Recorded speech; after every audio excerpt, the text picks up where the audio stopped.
আসসালামু আলাইকুম। আয়াথম কুকিংয়ে আপনাদের জানাই সকলকে স্বাগতম। আমি আজ বানিয়ে দেখাবো দারুণ একটি রেসিপি। এটা দেখে মনেই হবে না যে কেক না ডেজার্ট, তবে যেটাই বলো না কেন খেতে এতটাই সুস্বাদু হয় কেউ বিশ্বাসই করবে না যে এটা বাড়িতে বানিয়ে নিয়েছো। একদম কম খরচে ঘরে থাকা উপকরণ দিয়ে যে এত সুন্দর থলথলে একটা রেসিপি বানানো যায়, আশা করি না দেখলে বিশ্বাসই করবে না। তবে চলো দেরি না করে রেসিপিটি শুরু করা যাক। তবে শুরু করার আগে অনুরোধ জানাই, রেসিপিটি যদি একটুও ভালো লেগে থাকে প্লিজ লাইক কমেন্ট শেয়ার করে যেও। আর যারা আমার চ্যানেলে নতুন, চ্যানেলটিকে সাবস্ক্রাইব করে পাশে থেকো। দেখো, প্রথমে আমি একটি মিক্সি বোল নিয়ে নিচ্ছি, তার মধ্যে দিয়ে দিচ্ছি এখানে টক দই। এখানে আমি টক দইয়ের পরিমাণটা নিয়েছি 1/4 কাপ পরিমাণ।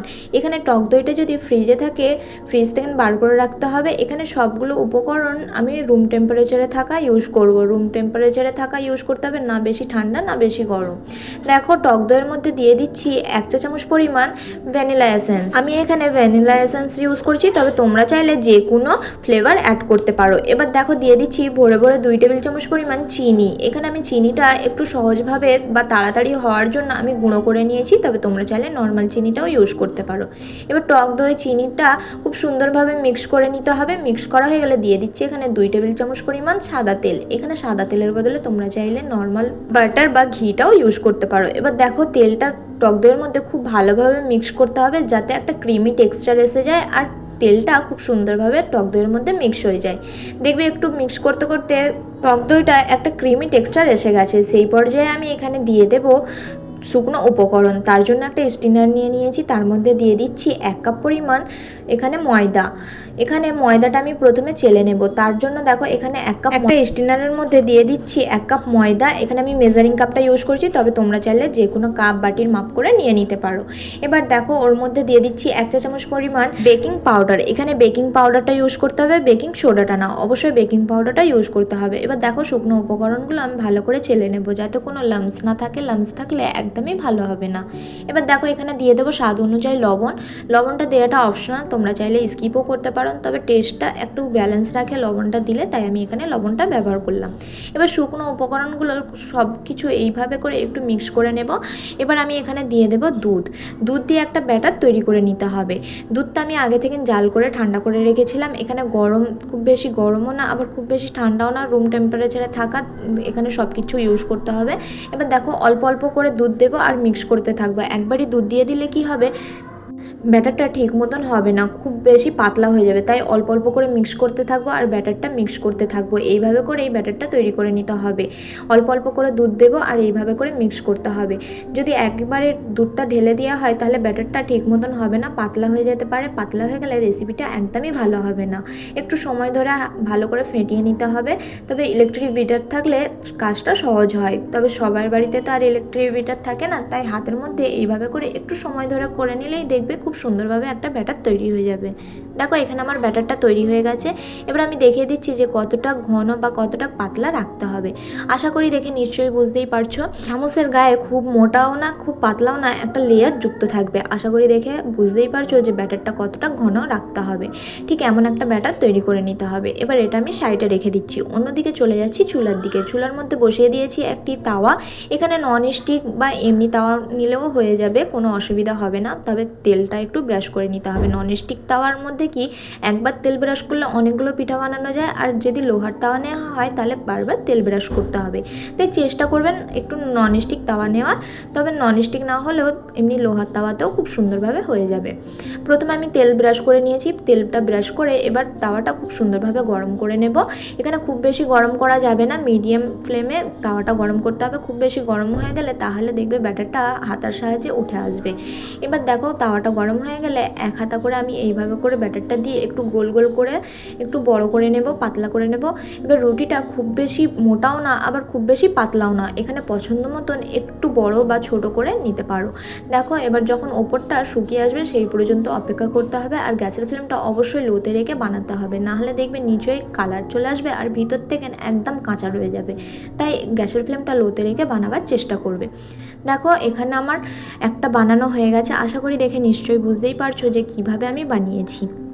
এইভাবে করে আমি আরও একটা বানিয়ে নিচ্ছি। এইভাবে করে আমি সবগুলো রুটি বানিয়ে নেব। এক হাতা করে দেব আর এইভাবে করে বানিয়ে নেব। তবে রুটিগুলো বানাতে খুব একটা সময় লাগে না, ওই হাতে ধরে 2 থেকে আড়াই মিনিট মতন সময় লাগে। এপিট ওপিট ভালোভাবে লাল করে আমি রুটিগুলো বানিয়ে নেব। তবে খুব বেশি লাল করা যাবে না। আশা করি দেখে নিশ্চয়ই বুঝতেই পারছো যে রুটিগুলো ঠিক কেমনটা বানাতে হবে। এভাবে করে সবগুলো বানিয়ে নেব। এখানে দেখো আমার সবগুলো বানানো হয়ে গেছে। এখানে অনেকগুলো রুটি বানিয়ে নিয়েছি। আর দেখো না বেশি মোটা না বেশি পাতলা, আশা করি দেখে নিশ্চয়ই বুঝতেই পারছো যে কেমনটা ঠিক রাখতে হবে। এইভাবে করে আমি রুটিগুলো বানিয়ে নিয়েছি। এবার তোমরা চাইলে এর থেকে বেশিও বানিয়ে নিতে পারো, আবার চাইলে কমও বানিয়ে নিতে পারো, তোমরা পছন্দ মতন বানিয়ে নিতে পারো। এবার দেখো রুটিগুলো যেহেতু ছোট বড় হয়েছে তাই একটু মাপ করে গোল করে কেটে নেব, যাতে দেখতেও ভালো লাগে আর শেপটাও খুব সুন্দর আসে। তার জন্য আমি এখানে গোল করে একটু কেটে নেব। দেখো এখানে আমার গোল করে কাটা হয়ে গেছে। তোমরা চাইলে কাপ বাটির মাপ করেও এখানে গোল করে কেটে নিতে পারো। এখানে দেখো গোল করে কেটে নিয়েছি। এবার বাকি যে সাইডের রুটিগুলো বেঁচেছে এগুলো ফেলবো না, এগুলো পরে ব্যবহার করব। তার জন্য দেখো একটি মিক্সি জার নিয়ে নিয়েছি। এবার রুটিগুলো মিক্সি জারের মধ্যে দিয়ে একটু গুঁড়ো করে নেব। খুব বেশি গুঁড়ো করা যাবে না, হালকা একটু দরদরা রাখতে হবে যাতে দেখতে ভালো লাগে। এটা আমি পরে ব্যবহার করব, কখন সেটা পরে দেখিয়ে দিচ্ছি। চলো এটা গুঁড়ো করে নিই। অন্যদিকে দেখো একটি ফ্রাই প্যান আবারও চুলার মধ্যে বসিয়ে দিয়েছি। এখানে আমি নিয়েছি দুধ। এখানে আমি ফুল ফ্যাট মিল্ক নিয়েছি 500 গ্রাম মতন। এখানে তোমরা চাইলে যে কোনো গরুর দুধ বা লিকুইড দুধ নিয়ে নিতে পারো। এখানে আমি কোনো রকম পানি ব্যবহার করিনি দুধের মধ্যে। এবার দেখো এর মধ্যে দিয়ে দিচ্ছি 2 টেবিল চামচ পরিমাণ গুঁড়ো দুধ। যে কোনো কোয়ালিটির গুঁড়ো দুধ নিয়ে নিতে পারো। গুঁড়ো দুধটা দিলে কি হয়, দুধের মধ্যে টেস্টটা খুব সুন্দর আসে, তাই এখানে গুঁড়ো দুধটা আমি ব্যবহার করেছি। এবার দেখো গুঁড়ো দুধটা খুব সুন্দরভাবে, দুধটা হালকা গরম হয়ে থাকা অবস্থাতেই আমি মিক্স করে নেব, কেননা দুধটা বেশি গরম হয়ে গেলে তাহলে আর মিক্স করা যাবে না। আর হ্যাঁ, এখানে বলে রাখি দুধটা আমি কিন্তু আগে থেকে জাল করে রেখেছিলাম। তোমরাও চাইলে এরকম আগে থেকে জাল করে নিতে পারো, তাহলে কি হয় আমুল দুধটা খুব সুন্দরভাবে মিক্স হয়ে যাবে। এবার দেখো আমুল দুধটা ভালোভাবে মিক্স হয়ে গেলে এখানে দিয়ে দেবো 2 টেবিল চামচ পরিমাণ চিনি। এখানে চিনির পরিমাণটা তোমরা তোমাদের পছন্দ মতন নিতে পারো, টেস্ট অনুযায়ী কমিয়ে বা বাড়িয়ে। তবে এখানে আমার মনে হলো 2 টেবিল চামচ পরিমাণ চিনিতে ঠিক পরিমাণে মিষ্টি হয়েছিল। এবার চিনিটা ততক্ষণ মেল্ট হতে থাক। অন্যদিকে আমি একটা ছোট বাটির মধ্যে নিয়ে নিচ্ছি 2 টেবিল চামচ পরিমাণ কর্নফ্লাওয়ারের মধ্যে দিয়ে দেবো কয়েক চামচ পরিমাণ দুধ। এখানে আলাদা করে বাটির মধ্যে দুধটা নিয়ে কর্নফ্লাওয়ারের সাথে খুব সুন্দরভাবে মিক্স করে একটি ঘোল তৈরি করে নিতে হবে। এই কর্নফ্লাওয়ারটা যদি আমি ডাইরেক্ট পাউডারটা দিয়ে দিই দুধের মধ্যে, তাহলে অনেকটা লাম্পস পড়ে যাবে আর একদমই ভালো হবে না। তাই চেষ্টা করবেন এইভাবে একটা ছোট বাটিতে নিয়ে নেওয়ার, তাহলে কি হয় দুধটা খুব সুন্দরভাবে কর্নফ্লাওয়ারের সাথে মিক্স হয়ে যায় আর কোনো লাম্পসও থাকবে না। তাই একটু ভালো করে মিক্স করে নিতে হবে। এবার অপেক্ষা করব চিনিটা মেল্ট হয়ে আসা পর্যন্ত। চিনিটা মেল্ট হয়ে আসলে এখানে আমি যে কর্নফ্লাওয়ার ব্যাটারটা তৈরি করে রেখেছিলাম বা ঘোলটা তৈরি করে রেখেছিলাম সেই ঘোলটা এখানে দিতে থাকবো। এক হাতে এইভাবে করে দিতে থাকবো আর এক হাতে এইভাবে করে স্প্যাচুলার সাহায্যে নাড়াচাড়া করতে থাকবো। যেহেতু এখানে কর্নফ্লাওয়ার ইউজ করছি তাই নিচে লেগে যাওয়ার সম্ভাবনা থাকবে। গ্যাসের ফ্লেমটা এই পর্যায়ে অবশ্যই লোতে রাখবেন, নাহলে নিচে কর্নফ্লাওয়ারটা বসে যাবে আর একদমই ভালো হবে না। লোতে রেখে এবার খুব সুন্দরভাবে আমি এই মিশ্রণটা বা দুধের তৈরি ক্রিমটা রান্না করে নেব। গ্যাসের ফ্লেমটা অবশ্যই লোতে রাখবে, হাইতে করলে নিচে লেগে যাবে আর ফ্লেভারটা অন্যরকম এসে যাবে। গ্যাসের ফ্লেমটা অবশ্যই লোতে রেখে একটা ঘন থকথকে ক্রিম তৈরি করে নিতে হবে। এখানে ফ্লেভারের জন্য তোমরা অন্য কিছু অ্যাড করতে পারো, যেমন এলাচি, ভ্যানিলা এসেন্স তোমাদের পছন্দ মতন এখানে ফ্লেভার অ্যাড করতে পারো। তবে আমি আর অন্যরকম কোনো ফ্লেভার অ্যাড করলাম না। এবার দেখো এটা খুব সুন্দরভাবে ঘন থকথকে একটা ক্রিম টেক্সচার এসে গেছে। এই পর্যায়ে আমি গ্যাসের ফ্লেমটা বন্ধ করে দেবো। এর থেকে বেশি আমি যদি ঘন করতে যাই তাহলে দেখবে কি এটা ঠান্ডা হওয়ার পর অনেকটা আরও ঘন হয়ে গেছে।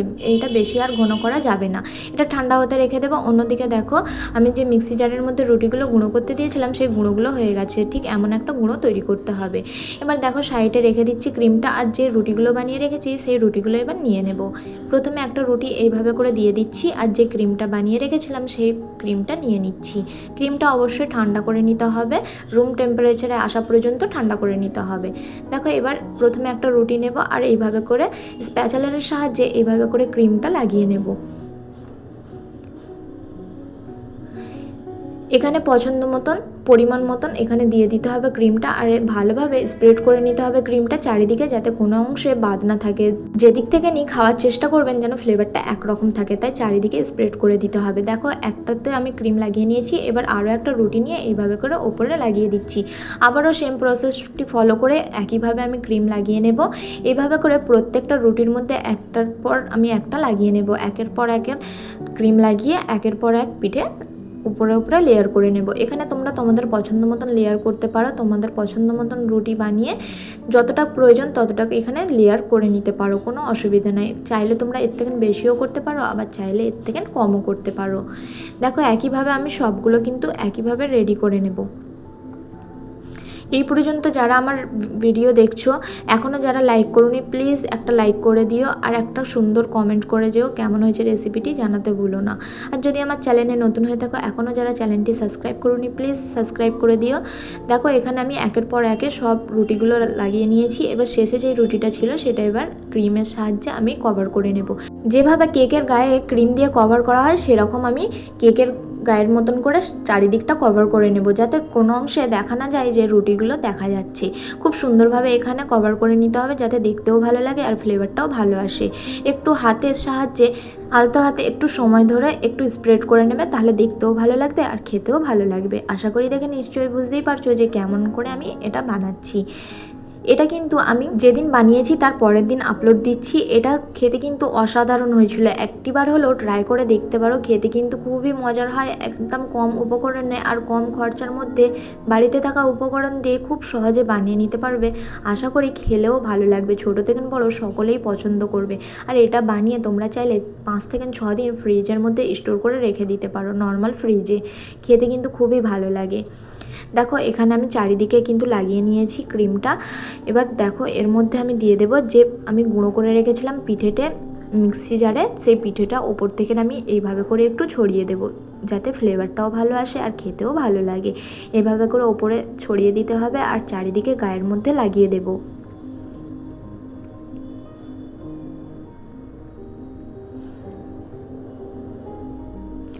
কোনো কিছুই বাদ না দিয়ে বা কোনো কিছু নষ্ট না করে আমি প্রতিটি জিনিস এর মধ্যে ইউজ করে নিয়েছি, কোনোটাই বাদ যায়নি আর কোনোটাই নষ্ট হয়নি।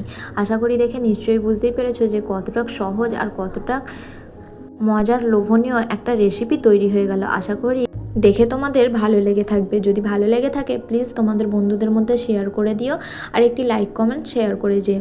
আর যদি আমার চ্যানেলে নতুন হয়ে থাকো চ্যানেলটিকে সাবস্ক্রাইব করে দিও। দেখো এভাবে নাড়াচাড়া করছি, কোনোভাবেই পড়ছে না, আর কত সুন্দর থকথকে নরম তুলতুলে একটা জেলির মতন সফট ডেজার্ট বলো বা কেক তৈরি হয়ে গেল। খুব সহজেই বাড়িতে কিন্তু বানিয়ে নিতে পারবে। এবার এটা আমি আরও একটা ছোট প্লেটের মধ্যে সার্ভ করে নেব। দেখো এখানে আমার তৈরি হয়ে গেল। যতই নাড়াচাড়া করছি কোনোভাবে পড়ছেও না আর কোনোভাবেই কিন্তু কিছু হচ্ছে না, আর কতটা নরম স্পঞ্জি হয়েছে আশা করি দেখে নিশ্চয়ই বুঝতেই পারছো। আমি একটা ছুরির সাহায্যে কেটে দেখিয়েও দিচ্ছি কেমন হয়েছে রেসিপিটি, দেখে কিন্তু জানাতে ভুলো না। ভালো লাগলে প্লিজ লাইক কমেন্ট শেয়ার করে যেও। আবারও বলছি যদি আমার চ্যানেলে নতুন হয়ে থাকো চ্যানেলটিকে সাবস্ক্রাইব করে পাশে থেকো। আল্লাহ হাফেজ, আবার দেখা হবে নেক্সট রেসিপিতে।